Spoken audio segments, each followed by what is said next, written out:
Whoa. I guess we're live. I missed the countdown, folks.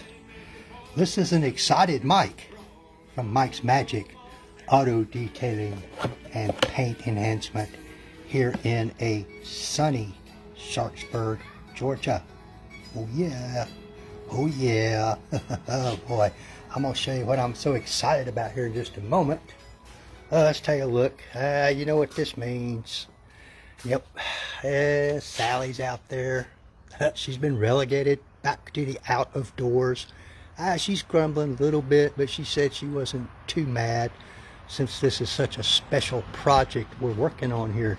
And here it is, folks. Ooh-wee. A 1997, oh Lord have mercy, Dodge Viper GTS. See, there's the official emblem, Viper GTS. Holy cow, man. Nice looking wheels on it. These are not stock, although he does have the stock wheels. He did not like them because they were kind of an anodized gold looking color, so they put these on here. I kind of like these better than the stock ones myself. Who does? There's some high dollar tires, folks. Oh man. Let me look at my notes here. This is 1 of 7 made. 1 of 7. I think this is the last of the handmade American cars. I don't know about foreign, but that's what he told me. And he seems to know his stuff. He deals in these kind of cars all the time, the owner of this car does. He has another one that is yellow.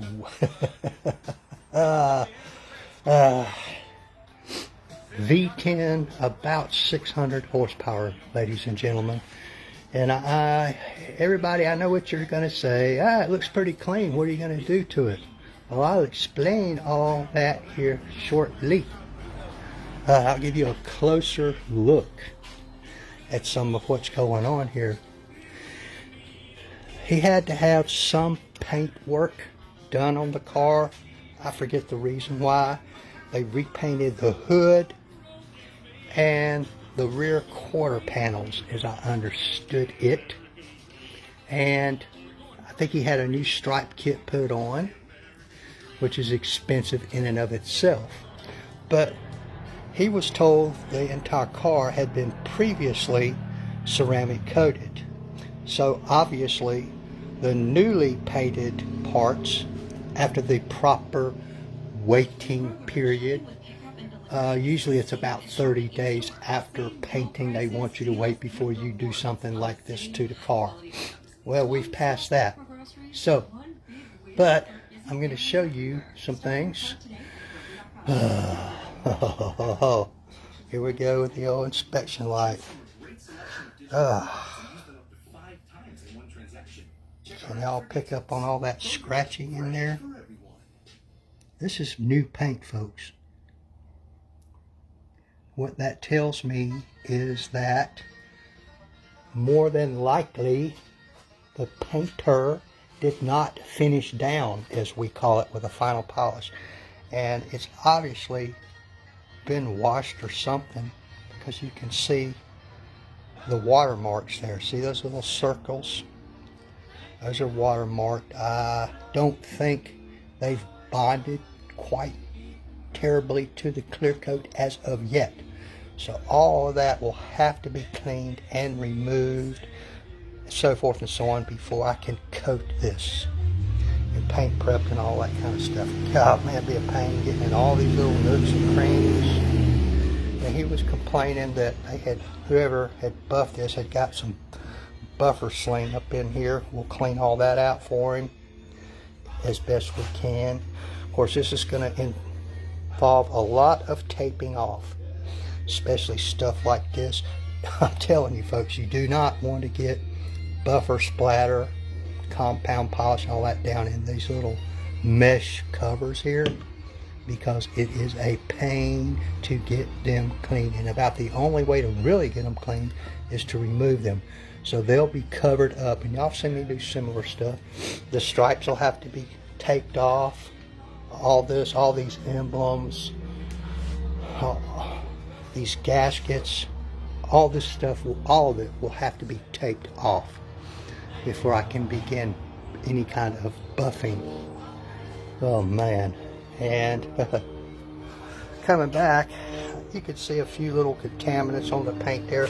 The micro marring on this door is not terrible because it's still coated, still factory. But when you get back here to this repainted panel here, there once again, I think you guys can see the scratching. Yeah, they did not finish down. All that is buffer marks.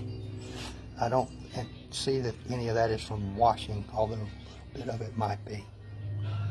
All that's got to be redone by me, not painted, but ready for the coating to go on. And you can see here, even where it wasn't repainted, but supposedly has been coated, a lot of micro scratching going on there as well. And for some reason, the roof, which is a horizontal surface, has some, but it's not awful, although right there you can see those are fingerprints where he and I were examining this car earlier, but you can see some micro marring there. It's probably done marred the ceramic coating that was on here, or he just coated right over the top of the scratching where they did not finish down, or it wasn't done properly at the dealership or the factory, either one. But you know, from back here you don't see it. It's what I call the 4-foot test. But once you move in and you see it in the sun and the lights, the direct light and the sunlight, you do see it. We got kind of the same situation going on with the deck lid here. We had some long discussions about that today. Look at all that marring, scratching. And supposedly this has been fixed and coated. I don't know. The thing of it is, I'm only charging them basically to coat these panels, the hood. Of course, that means all the way down there. And I have to lift the hood up so that I can get the coating on the underneath edge right there. But he also decided he wants this part coated as well. So the only way to get to that is you have to lift the hood up, which you pop it up from the front first, and then you have to lift it up this way, and it's almost a two-man job. You have to be very careful because he said it's just kind of an odd spring design, and it's almost a two-person job. So it's the hood's down, but it's not latched at the moment. Oh boy, don't have to do much to these wheels and tires. But once again, as y'all can see, I'm going to be doing some laying down on the ground so that I can get up under there. That goes way up under there, all the way down the length of the vehicle. Of course, if you had a lift, you could get it up in the air like my friend Frank does. They have a lift, and so it's much easier on him.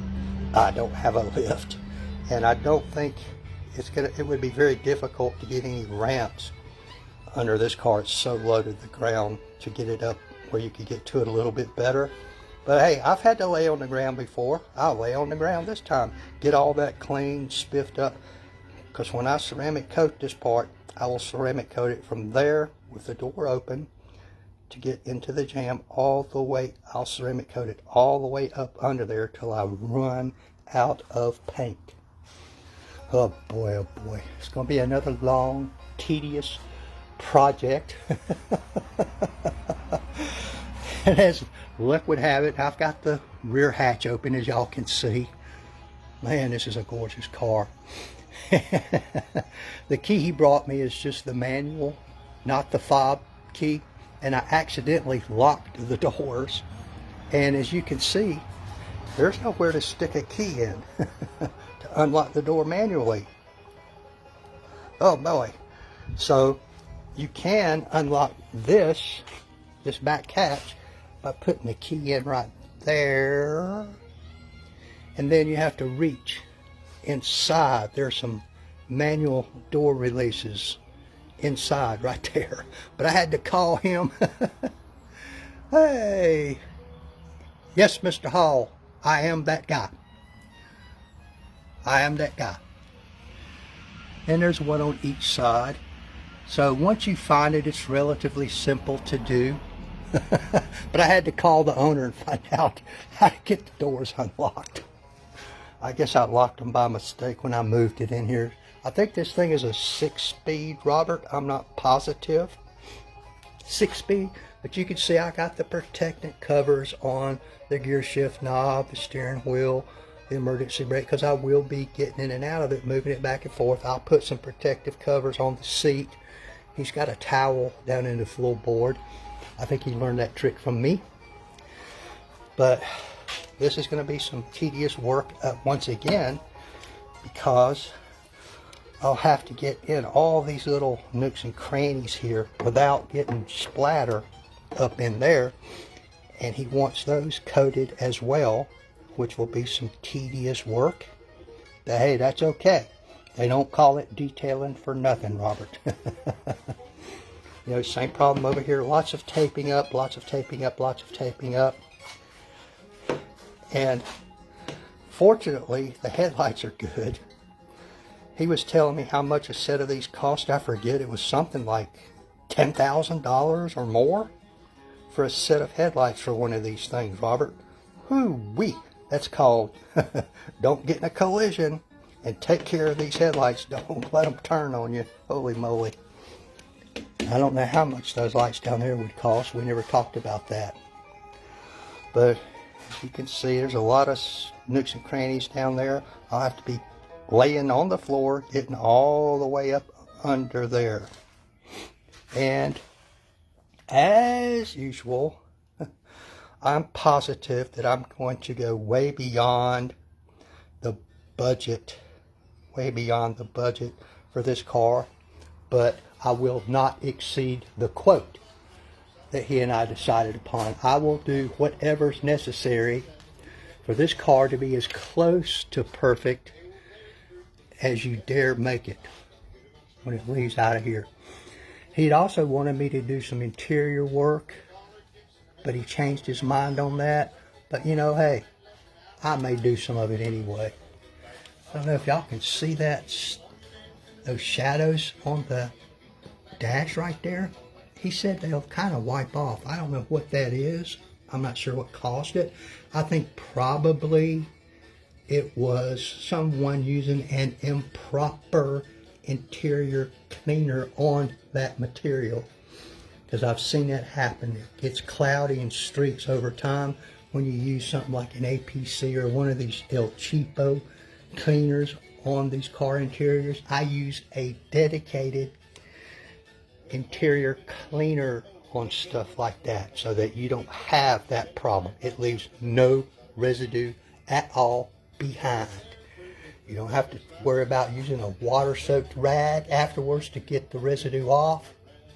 You just clean it and forget about it. And then you can go back and add protection to that if you so like, which is probably not a bad idea. They make some protectants specifically for these dashes, these covers. They're vinyl, plastic, usually not a very expensive material, and sunlight and just everyday existence will cause them to outgas and also to have stuff like that happen, which I think that's fixable. So we'll fix that if we have time. That's a finger smudge right there, I do believe. It should come right off. But holy moly. Hey, you know, like, tag, subscribe, share, follow, all that internet stuff, folks, because this will be an ongoing project probably for a week to a week and a half. Don't you think, Robert? You've been with me before on your car. Of course, I won't be doing any sanding on this one, but it's still going to be slow, meticulous work. There's a lot of thick paint on this car. Of course, I've got to take the license plate off here shortly. Man, one thing, Robert, I am not Looking forward to his cleaning all up in there. Holy cow. Man. There's some buffer splatter. You know, when you're buffing, compound polishing, it slings it off the pad. First of all, if you're doing it right, and I don't do it right every time, you don't get any sling. Sometimes I get a little too much product on there, get carried away, and I do end up with some sling. But I will be cleaning that out and protecting it as best I can, and then I will tape it off before I begin buffing any of this to avoid any. You know, because stuff happens. It just does. It just does. Cool little tailpipes down there. Oh, it's going to be good. It's going to be good. And I'm going to be using a high quality DPC ceramic coating. You know what, Robert? I'm probably, just to satisfy my own mind, I'm doubting if this is a high quality coating that's on here to remove those scratches that are in this paint. Remember those? You see that? To remove that micro marring, I'm going to have to buff this old coating off, which means I will have to recoat it. But, you know, that's just the way it goes sometimes, Robert. Not in the budget, but I'm not going to be able to send it out of here with all those micro scratches in the roof. I'm just not going to be able to make myself do that. I can't just ignore that. You know, can't. I just can't make myself do it. He wants his glass spiffed up just a little bit. Probably just a little bit of topical polishing will do that quickly. This car's never been driven in the rain, never been driven on wet roads. The only time it's gotten wet since it was born was to get washed. You can see a little splatter up on the that rear windshield right there. See that? That'll just wipe off with a little bit of rinseless wash or something like that. No big deal. And I may coat the windows for him with some sealant as well. I believe he requested that. But it's going to be a long process. And what I'll do is I'll get it stripped down and remove everything except what ceramic coating is left on there. I want all the wax, any sealant, anything else that might be on it gone.